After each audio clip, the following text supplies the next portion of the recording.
Marie Skłodowska Curie was a Polish and naturalized French physicist and chemist who conducted pioneering research on radioactivity. She was the first woman to win a Nobel Prize, the first person and only woman to win twice, and the only person to win a Nobel Prize in two different sciences. She was part of the Curie family legacy of 5 Nobel Prizes. She was also the first woman to become a professor at the University of Paris, and in 1995 became the first woman to be entombed on her own merits in the Panthéon in Paris. She was born in Warsaw, in what was then the Kingdom of Poland, part of the Russian Empire.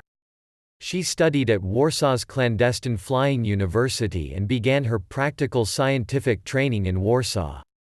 In 1891, aged 24, she followed her older sister Bronisława to study in Paris, where she earned her higher degrees and conducted her subsequent scientific work.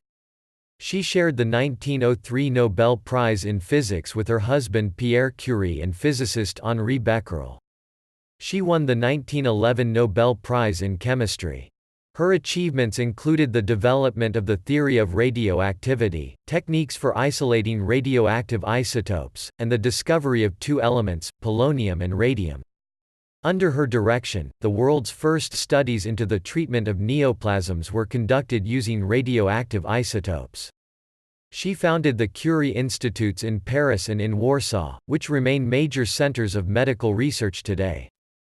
During World War I, she developed mobile radiography units to provide X-ray services to field hospitals. While a French citizen, Marie Skłodowska Curie, who used both surnames, never lost her sense of Polish identity. She taught her daughters the Polish language and took them on visits to Poland.